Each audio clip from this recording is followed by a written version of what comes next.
कर्मचारी भविष्य निधि संगठन यानी ईपीएफओ ने मंगलवार को प्रोविडेंट फंड पर ब्याज की दर की घोषणा कर दी। वित्त वर्ष 2022-23 के लिए पीएफ पर आपको 8.15% ब्याज मिलेगा। ईपीएफ कौन सा? जो आपकी सैलरी से कटता है। पिछले साल ईपीएफओ में ब्याज की जो दर थी वो घटाकर 8.1% कर दी थी, जो पिछले 44 साल का न्यूनतम स्तर था।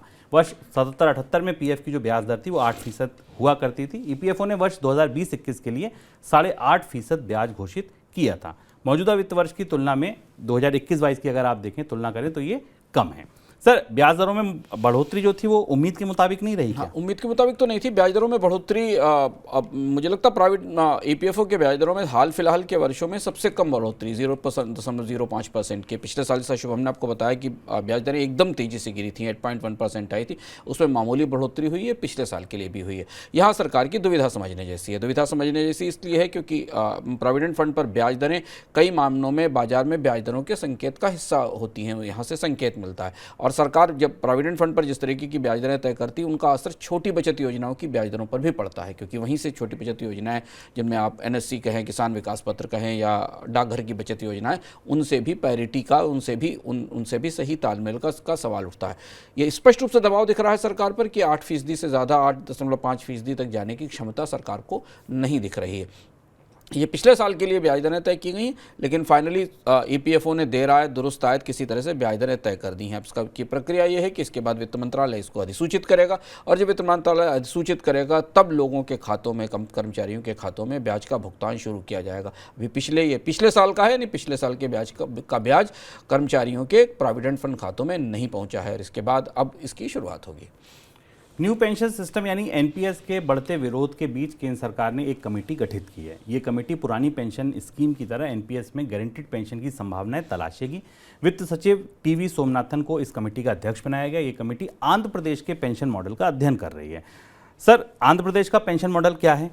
सरकार की तरफ से, जैसा हम लोग लगातार मनी सेंट्रल में अलग अलग समय पर चर्चा करते हैं शुभम, की सरकार पुरानी पेंशन योजना के को सिद्धांततः नकार रही है। जिन राज्यों ने पुरानी पेंशन योजना लागू की है उनसे बार बार कहा जा रहा है, उन्हें चेतावनियां दी जा रही हैं, लेकिन राजनीतिक रूप से मामला इतना गर्म और मजबूत है कि सरकार को इस पर कमेटी बनानी पड़ गई, और इस कमेटी की घोषणा बाकायदा वित्त विधेयक पारित होते समय संसद में की गई। और कमेटी बनते ही पूरे देश में जो कर्मचारियों के लिए पेंशन योजना, उसमें बदलाव के मॉडल पर चर्चा शुरू हो गई है। और ये अब आधिकारिक रूप से सत्य है कि सरकार एनपीएस के मौजूदा मॉडल में कुछ न कुछ बदलाव जरूर करेगी, इस बात की तैयारियां तय हैं।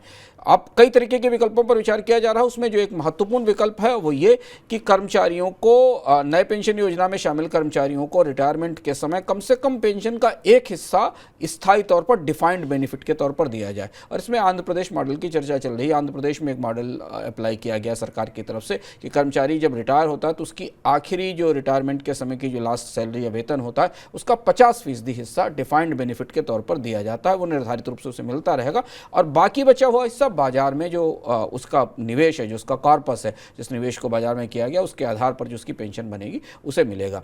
हालांकि ये भी आसान नहीं है, क्योंकि इसमें भी सरकारों को काफ़ी बड़ा पैसा खर्च करना पड़ेगा। और दरअसल पूरा नया पेंशन मॉडल ही डिफाइंड बेनिफिट के मॉडल से अलग गया था। थ्योरी तो यही थी कि पुरानी पेंशन योजना में लोगों को के पास एक निर्धारित बेनिफिट था, जो लास्ट उनकी सैलरी होती थी उसी को आधार बनाया जाता था, और उसके आधार पर उनकी पेंशन तय की जाती थी। लेकिन राजनीतिक रूप से सरकार को अपना पेंशन पर अपना रुख या नज़रिया बदलने के लिए मजबूर होना पड़ा है।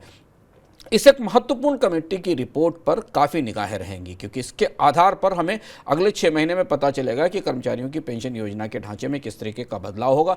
और अगर ये भी मान लें शुभम कि सरकार सैद्धांतिक रूप से 50% की पेंशन लास्ट ड्रॉन सैलरी की, अंतिम वेतन के 5 रिटायरमेंट के समय जो वेतन लिया जाता है उस समय उसकी 50% की डिफाइंड पेंशन भी देती है, तो भी कई राज्यों के खजानों पर इसका बड़ा असर पड़ने वाला है। लेकिन क्या इससे ओपीएस की वापसी की, पुरानी पेंशन योजना की वापसी की मांग कम होगी, ये देखना होगा। लेकिन पेंशन को लेकर सरकार में बड़ा पुनर्विचार शुरू हुआ है।